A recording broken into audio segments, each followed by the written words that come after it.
आज के शुभ दिन में आप सभी को सुनाने जा रही हूँ गीता जी का 7वां अध्याय। कहा जाता है किसी भी श्रेष्ठ तिथि, भले ही एकादशी हो, द्वादशी हो, प्रदोष व्रत हो या अमावस इत्यादि पर या किसी श्रेष्ठ तिथि पर पितरों को समर्पित, पितरों का ध्यान करते हुए कि मेरे पितरों का तारण हो, उन्हें मोक्ष प्राप्त हो, गीता जी का 7वां अध्याय सुना जाए तो निश्चित रूप से पितरों को अधोगति से मुक्ति मिलती है और साथ ही पितृदोष से मुक्ति मिलती है। सांसारिक, मानसिक, आर्थिक कष्ट बंधनों से पूर्णतया शास्त्रों में वर्णन है कि इससे मुक्ति प्रदान होती है। कैसे, किस स्वरूप में इसको सुनने का विधान है, बहुत सरल है। अगर आप इस विधि से नहीं सुन सकते तो सिर्फ पितरों को नमस्कार कर कर उनका ध्यान कर कर भी गीता जी का 7वां अध्याय सुन सकते हैं। तो विधि सुने। आप अपने पास जल का लोटा रख लें।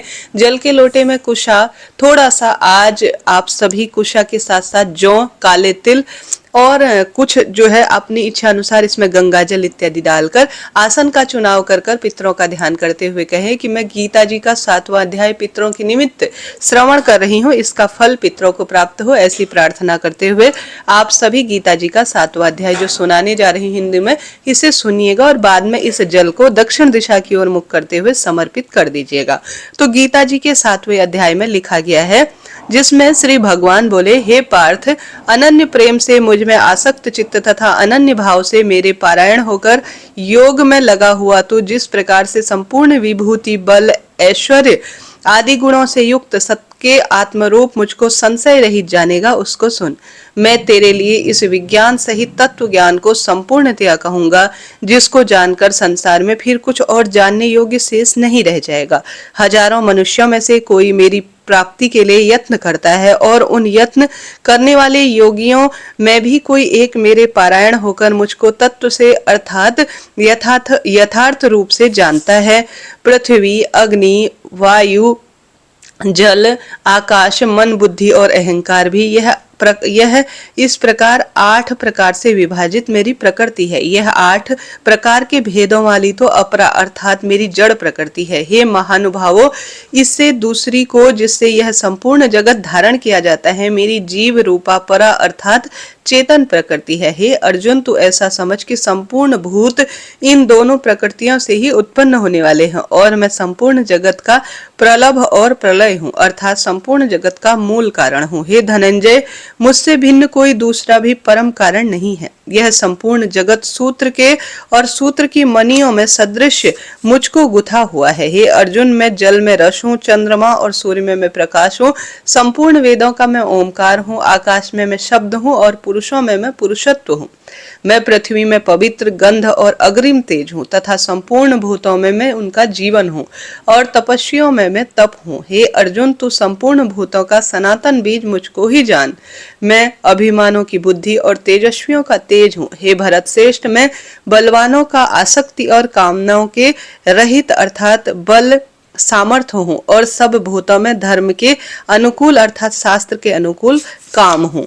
और जो भी सतगुण से उत्पन्न होने वाले भाव हैं और रजोगुण और तमोगुण से होने वाले भाव हैं, उन सबको तो मुझसे ही होने वाला जान, परंतु वास्तव में उनमें मैं और मुझ में वह नहीं है। गुणों के कार्य रूप सात्विक, राजस और तामस, इन तीनों प्रकार के भावों में यह संसार प्राणी समुदाय मोहित हो रहा है। इसलिए इन तीनों गुणों से परे मुझ अविनाशी को नहीं जानता, क्योंकि यह अलौकिक अर्थात अति अद्भुत त्रिगुणमयी मेरी माया बड़ी दुरुस्त है। परंतु जो पुरुष केवल मुझको निरंतर भजते हैं, वह इस माया का उल्लंघन कर जाते हैं अर्थात संसार से तर जाते हैं। माया के द्वारा जिनका ज्ञान हारा जा चुका है, ऐसे आसुर स्वभाव को धारण किए हुए मनुष्यों की नीच दूषित कर्म वाले मूल लोग मुझको नहीं भजते। हे भरत वंशियों में श्रेष्ठ अर्जुन, उत्तम कर्म करने वाले अर्थार्थी, आत्र, जिज्ञासु और ज्ञानी, ऐसे 4 प्रकार के भक्तजन मुझको भजते हैं। उसमें नित्य मुझ में एकाकी भाव से स्थित अनन्य प्रेम वाला ज्ञानी भक्त अति उत्तम है, क्योंकि मुझको तत्व से जानने वाले ज्ञानी को मैं अत्यंत प्रिय हूँ और वह ज्ञानी मुझे अत्यंत प्रिय है। ये सभी उद्धार हैं, परंतु ज्ञानी तो मेरा साक्षात स्वरूप ही है, ऐसा मेरा मत है, क्योंकि वह मतगत मन बुद्धि वाला ज्ञानी उत्तम भक्त अति श्रेष्ठ गति स्वरूप मुझ में ही अच्छी प्रकार से स्थित है। परंतु जन्मों के अंत में जन्म के तत्वज्ञान को प्राप्त पुरुष सब कुछ वासुदेव ही है। इस प्रकार मुझको जो भजता है वह महात्मा अत्यंत दुर्लभ है। उन भोगों की कामना द्वारा जिनका ज्ञान हारा जा चुका है, वे लोग अपने स्वभाव से प्रेरित होकर उस अर्थात नियम को धारण करके अन्य देवताओं को भजते हैं अर्थात पूजित करते हैं।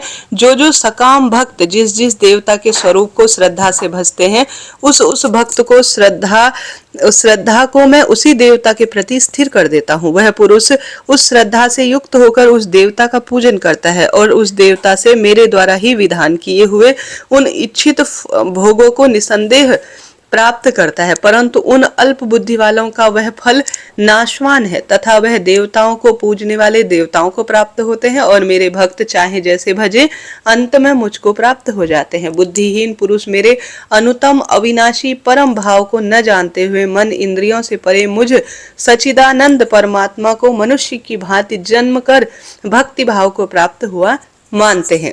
अपनी योग माया में छिपा हुआ मैं सबके प्रत्यक्ष नहीं होता, इसलिए यह अज्ञानी जन समुदाय मुझ जन्म रहित अविनाशी परमेश्वर को नहीं जानता अर्थात मुझको जन्मने और मरने वाला समझता है। हे अर्जुन, पूर्व में व्यतीत हुए तथा वर्तमान में स्थित तथा आगे होने वाले सब भूतों को मैं जानता हूँ, परंतु मुझको कोई भी श्रद्धा भक्ति रहित पुरुष नहीं जानता।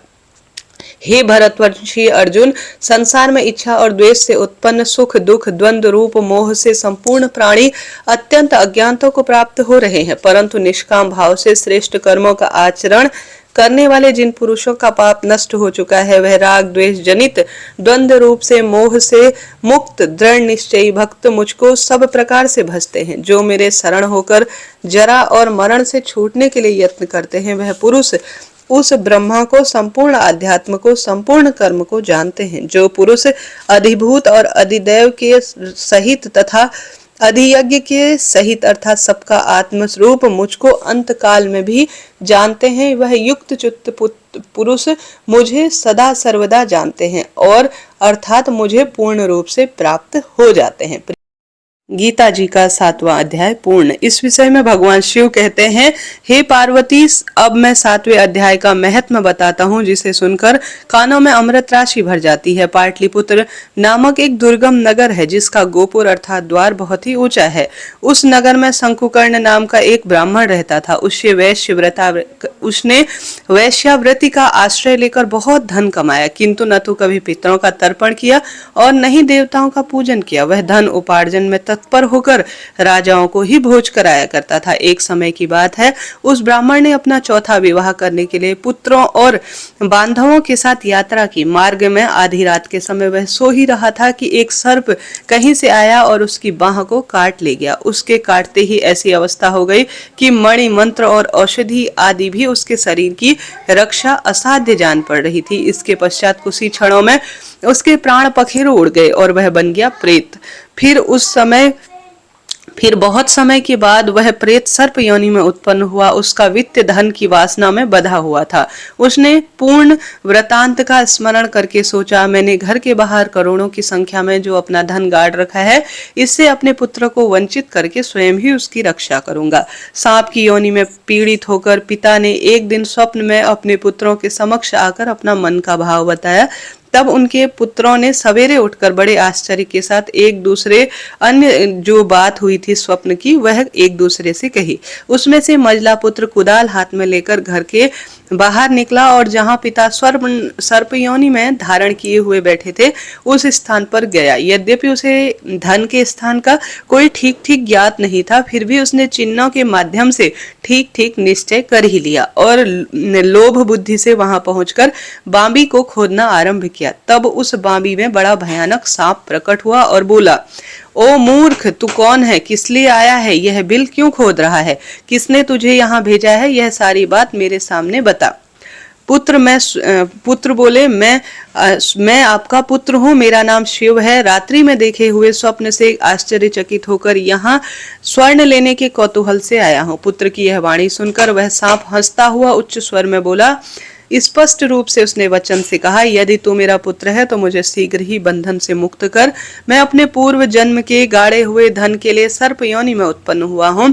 पुत्र, पिता की मुक्ति कैसे होगी? उसने कहा, इसके उपाय कृपया मुझे बताएं, क्योंकि मैं इस रात में सबको छोड़कर आपके पास आया हूँ। पिता बोले, बेटा, गीता के सप्तम अमृतमयी अध्याय को छोड़कर मुझे मुक्ति देने के लिए किसी में भी क्षमता नहीं है। न तो तीर्थ, न दान, न तप और यज्ञ सर्वथा इस समय असमर्थ जान पड़ रहे हैं। केवल गीता जी का 7वां ही अध्याय प्राणियों के जरा, मृत्यु आदि दुखों को दूर करने वाला है। पुत्र, मेरे मुक्ति के लिए गीता जी के सप्तम अध्याय का पाठ करने वाले ब्राह्मण को श्रद्धा पूर्वक भोजन कराओ, इससे निसंदेह ही मेरी मुक्ति हो जाएगी।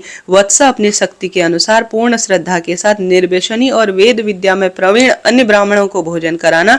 सर्प योनि में पड़े हुए पिता के ऐसे वचन सुनकर सभी पुत्रों ने उनकी आज्ञा अनुसार तथा उससे भी अधिक करने का पूर्ण प्रयत्न किया। तब शंकुकर्ण ने अपने सर्प देह को त्याग कर दिव्य देह को धारण किया और अपने पुत्रों को पूरा धन बांट दिया। पिता के करोड़ों की संख्या में जो धन था, पुत्रों ने आपस में बांट लिया और बहुत प्रसन्न हुए। उनकी बुद्धि बहुत प्रखर हुई और धर्म कर्म के कार्य में लग गए। इस धन से उन्होंने कुआं, बावरी, पोखरा, यज्ञ, देव मंदिर आदि प्रयोग में इस धन को पूर्ण रूप से लिया और अन्नशाला भी बनाई। इसके पश्चात 7वें अध्याय का सदा सर्वदा वह जप करते रहे और उन्हें मोक्ष की प्राप्ति हुई। हे पार्वती, यह तुम्हें गीता का 7वें अध्याय का महत्व मैंने बताया, जिसे श्रवण मात्र से समस्त मनुष्य के पातकों से पूर्ण रूप से मुक्ति मिल जाती है। बोलिए हर हर महादेव।